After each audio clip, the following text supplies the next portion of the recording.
welcome, Amy Frost, to this me session where we'll talk about you, your good self, and this wonderful thing that's been created called Archie's Produce. So, give the listeners a little bit of background to you as Amy Frost or Amy Stevenson, as you've just alluded to. Well, thank you for having me, Sid. I think You're welcome. that the hardest thing for me is talking about me because I'm so used to talking about other people because I find them really interesting. Mm, And that comes back from my radio days. From when I was 17, I became a radio wow. presenter. And that I think is probably why I've had such an eclectic career, Mm. because you're only as famous as your last show. Showbiz never lasts that long, and obviously the Yeah. industry has moved so much. So during my radio career, I was really lucky to have an incredible mentor. Who actually, a lot of the skills that I think I learnt on radio, I managed to transform or move across into business. And so Right. we've got a great entrepreneurial family who all my mum's an amazing businesswoman. My grandfather Wow. is, my great grandfather, even my great great grandfather, all set up businesses from nothing, and that's what I love about Wow. it. Yeah. Again, give us some examples then. What types of things have they done? Because, I mean, the age of 17 getting into radio, I mean, that's quite unusual. Where was that? What radio station and stuff? That was in my hometown of Bournemouth. Brilliant. It was a brilliant radio station that was part of GWR at the time, which was Yeah. national, owned by a couple of Australian guys who were really good at guerrilla marketing. Um, Right. and it was before guerrilla, it shows my age, it was really before guerrilla marketing was popular and we knew what it was. And I was lucky enough to do some traveling, and I went to Australia, and my mentor, who is a really good friend of mine, an amazing radio presenter now, Mm. Graham Mack, he was running the radio station, and he said, right, when you go to Right. Australia, you've got to hit every radio station out there. I'll set you up meeting them and learn as much as you can, really Oh, soak it all up so cool. and bring it back to us.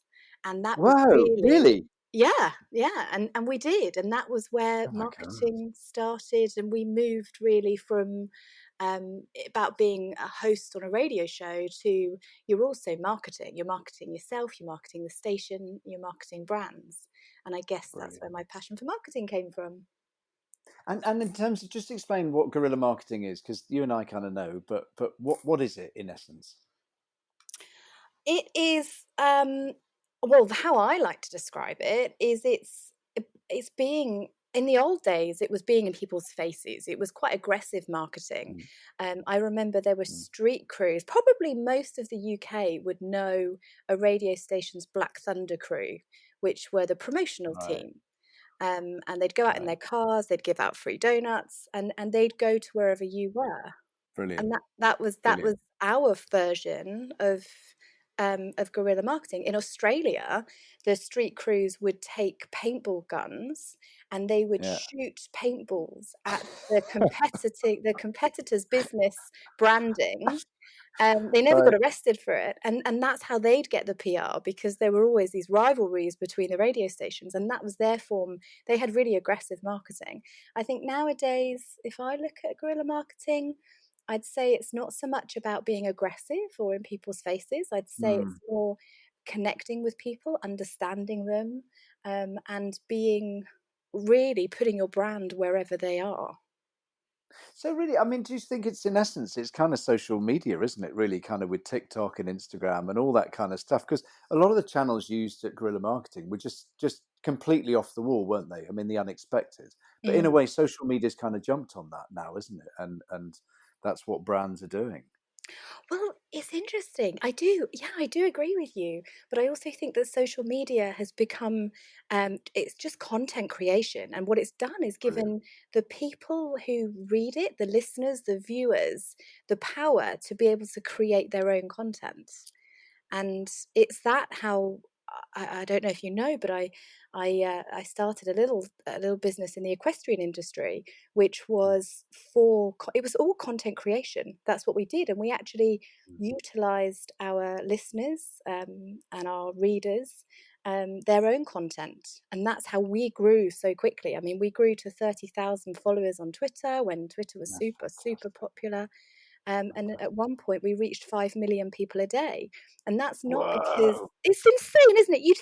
Yeah, that is insane. You'd think I'd be really rich, Sid, but I'm not. And You're when you rich talk, in terms of life experience, Ames. That's the thing. it's called getting old, I think. Yeah, you're right. That's just grey hair wealth. Yeah. Yeah. Um, but that was all down to our industry, really, our community, I guess. It was building a Mm. community and getting them to create their own content. And that's what made it popular. So that's how I see social media anyway. It's your community's content. That's so fantastic. So in terms of what do you do? So tell people now, what do you do? Well, now I have a retirement livery yard for horses, and Oh, I moved really from radio into podcasting. I was really right. lucky to interview the founders of Acast, which are now one of the, Wow. when they first set up, it was so exciting. We saw Wow, this that's so podcasting cool. platform, and got really interested into the rawness of um, podcasting and how you could just talk one on one and really get to know somebody. And so I did the HorseHour podcast, which was for the horse industry. Have a complete passion. I've been a horse nut since I was born. You know, I was on a Yeah. rocking horse at 1, and fell off my first horse at 4. Um, but I gave it all up at 13. And so I think my love for horses, I didn't start riding again until I was 27. And Wow. it was because I couldn't have my own horse. There was no way. Our lives didn't, we were living in the middle of Bournemouth. I wasn't in the countryside. And so my dad, actually, when I was 15, I used to ask for a horse every single year, birthday, Christmas, middle of the year. You know, Oh, if I do my great results at school, can I have a horse? And he said, Amy, you can have a horse when you can afford to pay for it. And so I right. said, okay, that's fair enough. The upkeep's big, no problem. And so I never asked again. And then at 27, I phoned him up and said, hey, guess what? I've bought my first horse. And he Oh, obviously thought, where has this come from? When I told him, reminded him of the story, he said, gosh, I don't even remember saying that. I'm so sorry. I feel so bad. I didn't realize you really wanted one that much. But I'm proud that you've done that. And so that was really the move into the horse industry. And defining moment or what? That's amazing. isn't it? But isn't it interesting how Yeah. we say these things as adults to Oof, kids? big time, And yeah. really we don't think about the impact that they have, and some of our words are actually quite important. They could stick with them forever, and I think that's kind of helped me with Archie. I really think about the Mm, things that I say to him. I try to. You don't get it right all the time, but most of the mm. time I try. um so anyway, I feel like I'm digressing, so I'm sorry. I ended up setting up a horse livery yard looking after retired horses, because I felt there wasn't anything around here that offered a really good service. So we look after horses for owners that have had their career. Maybe they've been show jumping or dressage or eventing, and Oh, they get to have a really good, wholesome retirement. Yeah. that's so nice. And describe, I mean, they've obviously a yard. I mean, obviously horse box or horse kennels. What do you call them? Stables. Thank you. Yes. So they've got fields. So do they all socialize? Do they It kind of They mingle? do. They're in little herds together, and Oh, it's probably the care that I find more.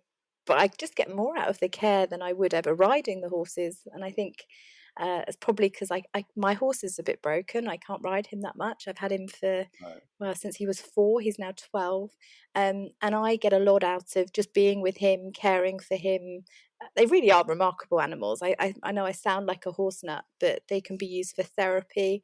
I'm working with a Oh, lady at the yeah. moment who is recovering from a brain injury, Right. and her horses are her therapy, Right. Yeah. um, Sure.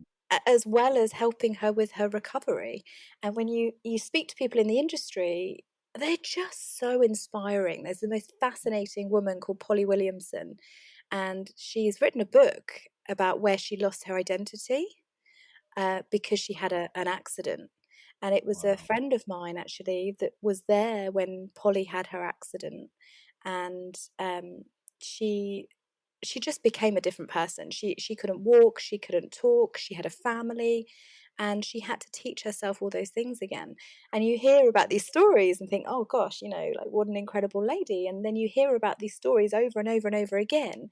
And the one thing that they've got as equestrians is they've just got so much grit and determination and tenacity. And you think, God, we're an incredible breed. Yeah. I mean, but horses, I mean, I've a close affiliation and association with horses, through my kind of life. And one of the films that we show, or not show, we advise people to watch is Seabiscuit. It's just Mm, it. And what I love in the film is that, there's, I can't remember who it is, but I think that the trainer says to the owner, "You don't throw a life away just because it's banged up a little." mm. And I think for me, it was such an analogy in my life, is that, I've been thrown away many, many times. And I think that's the thing with horses, is that they are such special beings, not physically because they are big, but I mean, just spiritually, aren't they? I mean, there's such an amazing connection. And when you look at the world of autism and kind of learning, they teach us so much without physically doing anything. I think that's the amazing connection they have. It's fascinating. I'm so glad that you've had that chance to experience horses, because Mm, you see them in the wild. I live in the New Forest, and they're mm, owned by people, but they're allowed to roam, and mm, people come and see them, and you really get a sense of calm. You can't be wild or shouty or crazy. You have to be calm, because they not only do they command that respect, but if you are, high energy, loud, mm. they'll run away from you, and then you don't get that opportunity. And there's an incredible charity in Scotland called Horseback UK, who use horses to help disengaged children, disengaged young adults, and also help military vets uh, Wow. recover, just to be able to get their heads back into society, into the world. And my husband's ex-military, and so that particular charity is really close to my heart, because we see some of his friends come back, and we were lucky to have the horses at the house at one point. I mean, I'm Oh, so lucky to have that, Sid. I still oh, pinch myself every day, because I think, God, that was oh, just an incredible dream. But mm, what I love the most is these guys, everything about them, they see the horses and they just take a really deep breath, and you see oh, them connect with them, and y it's magic. There's no other way of describing. These animals are simply incredible. So if I can give them a little bit of a nice life, at the end of their days, then I'm happy with that. They deserve it. oh, oh, it's so beautiful.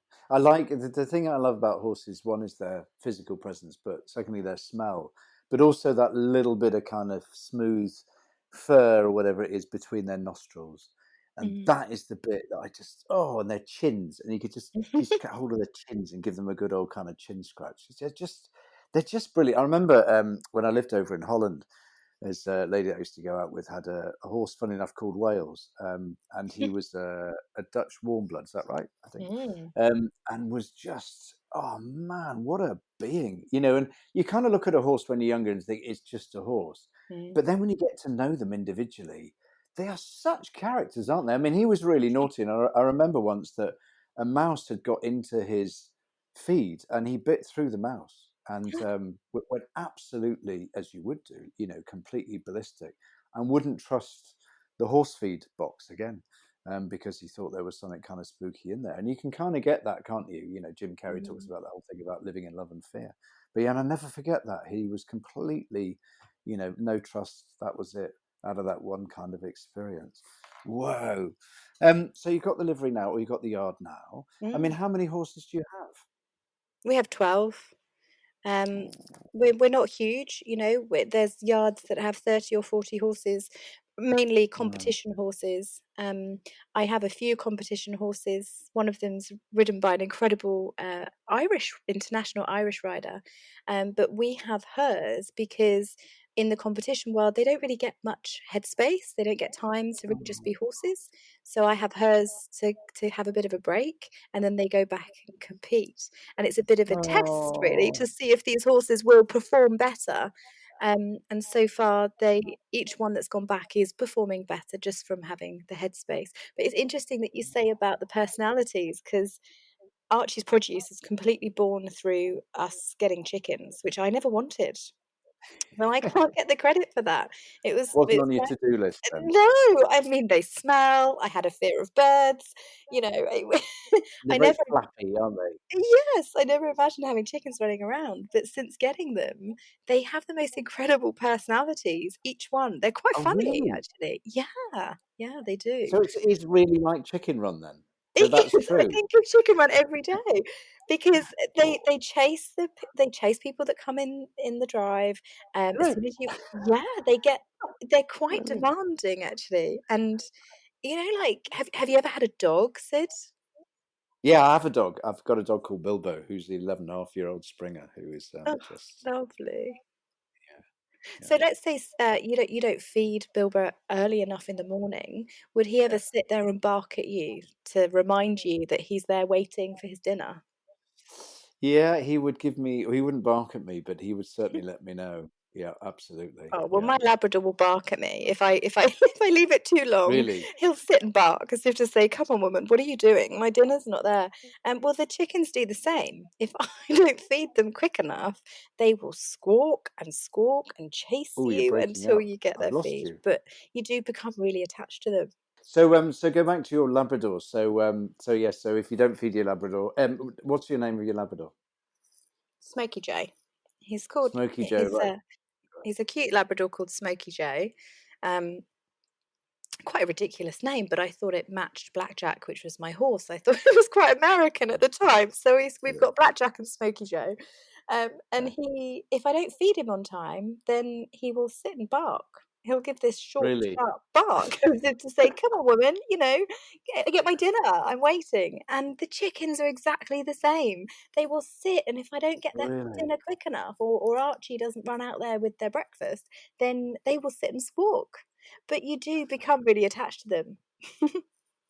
Yeah, it's funny, isn't it? I mean, we've become so sort of commercialized, haven't we, as human beings, that we see animals as just produce, and we don't really give them kind of any credit for many things. And I think certainly what's beginning to happen is that people are realizing that these are beings and they have feelings, and Mm. we can't just keep continuing slaughtering cows and chickens and whatever. I'm not going to get on the vegan bandwagon or whatever, but you know they are amazing things, aren't they? And Oh, I didn't realize absolutely. that about chickens. So Are you gosh, vegan, Sid? I'm vegetarian. I do stray to sort of fish now and again, but rarely. But mainly, I mean, one of my people that I adore is Rich Roll, California, who does all the kind of plant power way, and Mm. I eat mainly kind of plant based kind of diets, and partly because I find it difficult that I wouldn't be able to kill a chicken or a cow. So I think, well, if I wouldn't do that, then why would I eat that? Because I'd give that to somebody else to do, and I think that's part of it. I don't mind harvesting vegetables, but I certainly wouldn't harvest animals. Mm. And conscience-wise, that doesn't sort of square up for me. How are you, vegan or Yeah, vegetarian? no, I'm not. And I have this constant Do guilt because I feel you? like I should be because I love animals so much. But I interviewed this incredible guy called Gene Bauer over in Hmm. America who has he's a vegan activist. And this could sound really, really ignorant, but when I interviewed him, I said to him, Gene, I can't believe how fit you look. Like he looked so healthy, so fit. He would go racing. And he said, but this is the thing, like you don't have to eat meat just to be healthy. Like I eat all these plant-based foods. Sadly for me, I couldn't make that transition because I have so many allergies that I've got a bit of fear of Okay. trying new foods. But there was a light bulb moment for me. I was horse riding in the New Forest and there was a cow, a female cow with her calf. And the calf had been separated and the female panicked and they were communicating with each other. And I just thought, and this is going to sound really stupid, but I thought, my gosh, like they really do have a relationship. Like they really do think, they really do care. And it had never come Mm, into my brain before. Of all the years of having horses, I know they've got personalities. I know they care. And the thought of sending horses to the slaughterhouse makes my skin crawl. mm, But we know it happens in France and America and all these places. Why had I never thought of that happening to a cow before? And mm, I didn't eat, mm. I've never eaten beef since. I couldn't Wow, do it. The cool. guilt. Yeah, the guilt of it was just too much. I'm going off chicken now that we have the chickens. I feel like I can't think about it, otherwise I'll Mm. stop eating it. But eventually said I won't have anything to eat, so I've got to be quite careful. Have you ever watched? It's a brilliant film actually on Netflix. I'm sure it's available in other places. Called The Game Changers No, I haven't. I've with heard of it. James Cameron. Mm, mm, Watch it. It's a really. It's just. I mean, I know there's kind of arguments on both sides that some of the data might not be, whatever. But for me, I did a course last year, a coaching course, and one of the guys said, about food. Have you watched Game Changers? And I watched it that evening, and literally that continues to fuel me not to eat kind of meat-based products. It's a mm, brilliant, brilliant film. It really is, and they just do a whole bunch of studies with, with football, with athletes in America. I mean, it is obviously American and very American in its kind of nature and stuff and content, but it is, it's brilliant. And for me, if I think of that film and I remember, they basically take the plasma from blood and then centrifuge blood and then show what's left after people have eaten meat and not. And you just kind of look at the fat that is actually left in this sample. You kind of go, "Whoa, that's going around your body all the time when you eat." mm. So yeah. So who and what has helped you in your career, in your kind of life? Oh, my mum, definitely, Okay. because she is an incredible businesswoman, and I just she's what you call a trailblazer. Without a doubt, Wow. she's top in her industry. She's on the board of the what is it, the National Hairdressers Federation, and she was a hairdresser from when she was 14, and now to be having hugely successful businesses and to be top in the industry was without a doubt, I find her incredibly inspiring. But what I find inspiring is her constant searching for new information, constantly wanting to educate, Mm, constantly wanting to learn. She's like a sponge. She just wants to take it all wow. in. And I think that's what's so important, is that people at the top of their game don't know everything. They're surrounded Mm, by other people who are also at the top of their game, they bounce off each other, they learn from each other, and they want to learn. They want to learn more, and I find that really, really inspiring. Different people have helped me at different stages. Graham Mack, who I mentioned earlier, he was how I first ever really found out about guerrilla marketing, and he was the one that taught me how to connect with people. And wow. so Brilliant. from that, we could then use this connection, and I guess he built in me this fire to want to learn about people in general, and Mm. we worked out that we could use that then over on the business side, to understand what your customers want. And so yeah, I'd say those two were my biggest mentors. And what's kept you going? Because I mean, you know, all lives get tough at some point. None of it's plain sailing, really. But what has kept you going? Where do you get your strength from? I mean, you mentioned your mum and her resolve and kind of learning, but what do you go back to? As Amy, when the you know the proverbial hits the fan. Hmm. You don't have a choice. You just got to get on with it. Brilliant. Everyone has good days, everybody has bad days, but who's going to pay the bills? But Right. you've got to pay the mortgage, you've got to pay your staff, you've got to pay. In fact, the one of the best things that Mum said to me was always pay your rent and always pay your staff. Everything else, just pay those first, so that you've got a roof over your head or your business, and you've got people that can help you through it. And I thought that was really interesting. So Yeah, I like yeah, that. I guess it's nobody's going to bail you out. You've just got to keep going. And Oh my gosh, Sid, I could literally, my life has been like a book. I could give you so many stories. I've been made redundant 3 times. I've been Brilliant. harassed and bullied at work. The Wow. radio industry is horrific. Right. I've worked for nothing.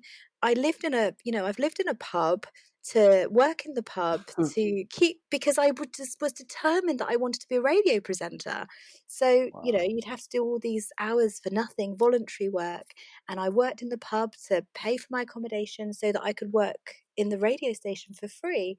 Um, we've had businesses that customers that, won't pay, and that leaves you in a Mm. difficult predicament. And on all these challenges, it's not about them making you stronger, it's about learning from them and going, okay, now So what you can so do is you can spot what's happening before it happens. So rather than running around trying brilliant. to put out the fires, you're saying, okay, well, actually, if I do this, then that's going to happen. So let's not make that happen. Let's do plan C instead. Love it. So what advice would you give your young, if you could go back to Amy, who was 15 years old or whatever, what advice would you give her now? Oh my goodness. I wouldn't change much because I feel really lucky that I've learned so much, but I would probably listen a little bit more. Okay. I'd be a bit calmer Okay. because I think that comes with age. Is you tend to calm down when I've always been passionate, but maybe I was a little bit more gun ho when I was younger. Um, I definitely listen to other people and learn more because you just never know enough. And again, I think that's come from for me, it's come from the horse industry. Horses are changing, people are changing, the industry is particularly behind. And so I wanted to make a change in that industry. I wanted to make a difference and to bring it forward a little bit with podcasting and with education. Education was really hard. For me, I think giving back and educating and passing on what I've learned, if that can help some people, then that's great. I'm still trying to find a way of making heaps of money from it, Sid. If you have the golden ticket, that would be great. Yeah, I don't think I do just yet, but I'm working on that too. It's a work in progress, has been for 50 odd years, but there we go. What would Keep us. you say to your younger self? I had I mean, I've had a lifetime of self-doubt, to be honest, and very insecure as a child, very emotionally inept, and I would, if I could go back and talk to a young Sid, I would say it's going to be okay, and Mm, trust, believe in your good self. Don't go to the dark side, because I did for a while, in terms of kind of drink and drugs and whatever. But yeah, I think be true to yourself, and that kindness is the greatest virtue that a being can have, and to believe in that, and that will see you through. Um, Definitely, because I kind of thought, when I was younger, in the design world, creative industries and whatever, that drinking loads and taking drugs and kind of doing all that kind of stuff and womanizing was the right thing to do, and it just creates an even shallower life, that has no foundation, and that led to a huge amount of insecurity. So that's what I would say. So tell us about Archie's produce, because that is a fantastic project.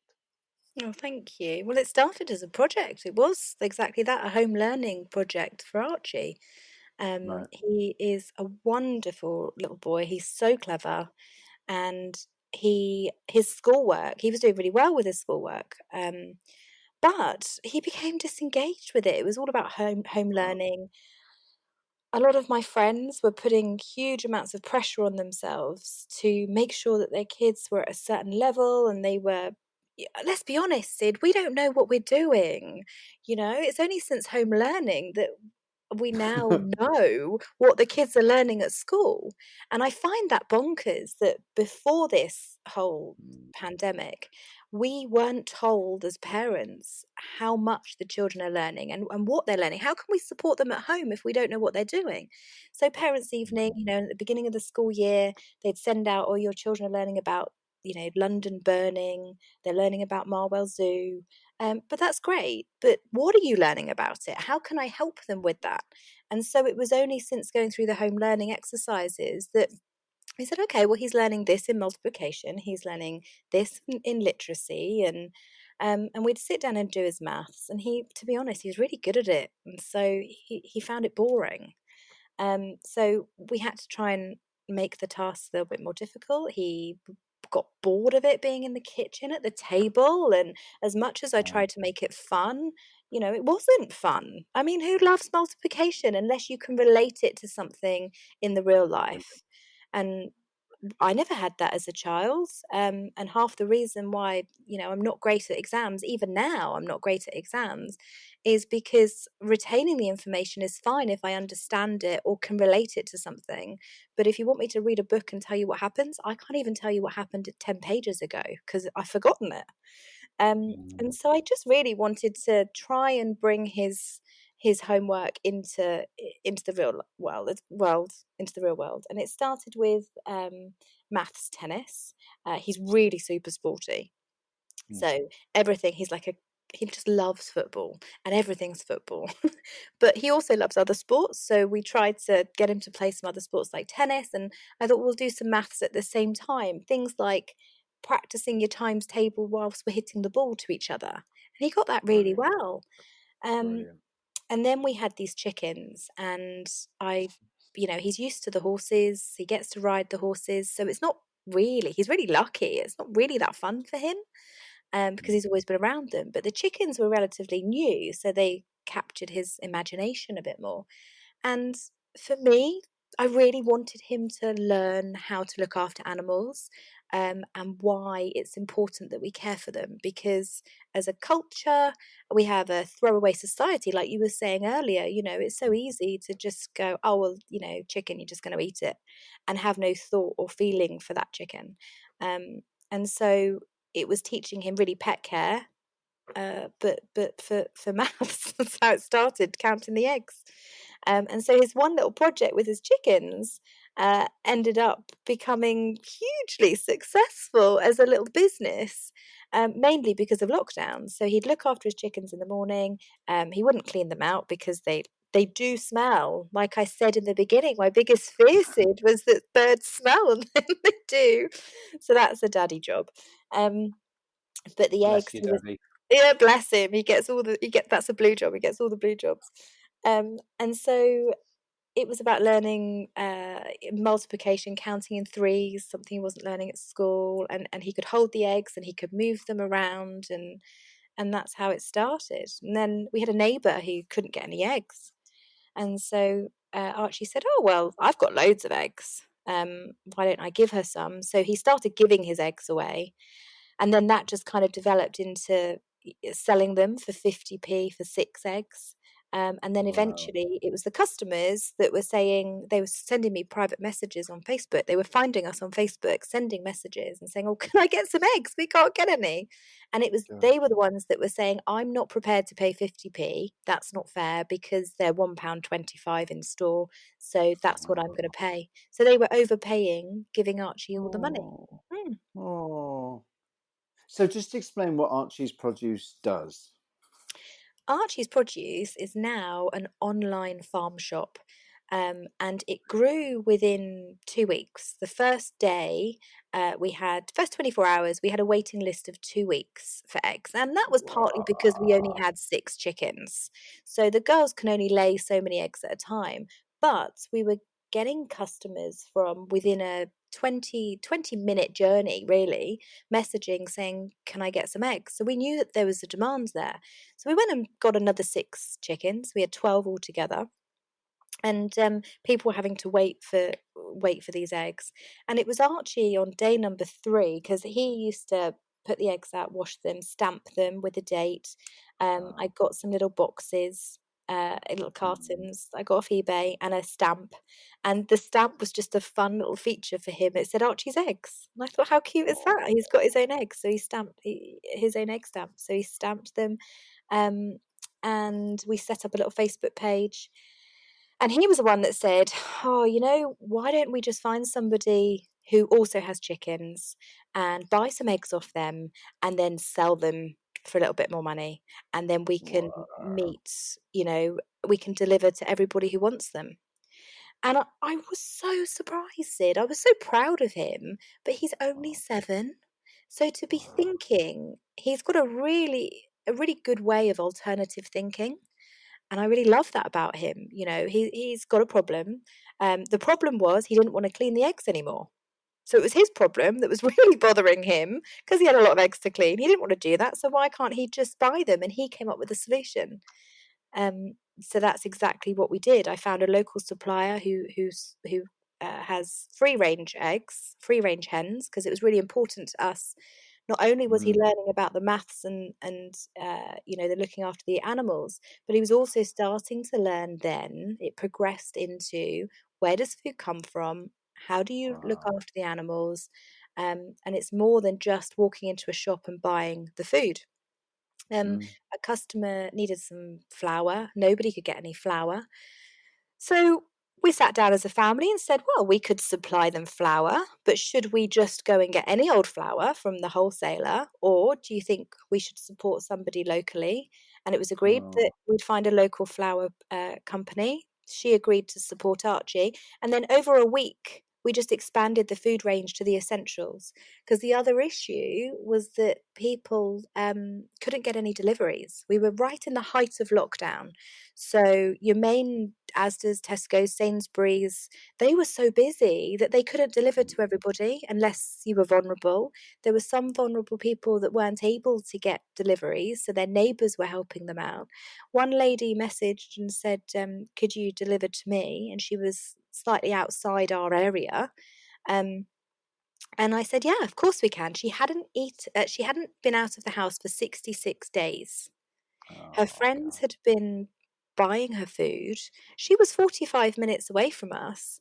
But then it became not just about the home learning project. It's not just about selling Mm. items and getting money. This became a community project. How could we leave a lady that hadn't left the Mm. house for 66 days? We can't. We have a moral obligation. And like you talk about kindness, there was no way any of us could leave her. And so we deliver to her weekly, even now. She can go out and go to the shop, but we still deliver. And so we ended up expanding our delivery radius to, well, it now works out about an hour, a 30-mile radius, so that we can deliver local fresh produce. Um, and that was just a really long way of explaining to you, Sid, what we do. Sorry, but it is local Not produce. at all. No, it's So fun. it's grown or made or created by people within Dorset and Hampshire. And because I'm on the Wiltshire border as well, we can take items from Wiltshire too. So almost like those 3 counties. The Mm. lettuce is grown in, locally down the road from a farmer who happens to supply Tesco's and Sainsbury's, who Wow. had lost 90% of his business during COVID, um, because all the catering and B&Bs had closed down. Yeah. So all these local people were struggling, and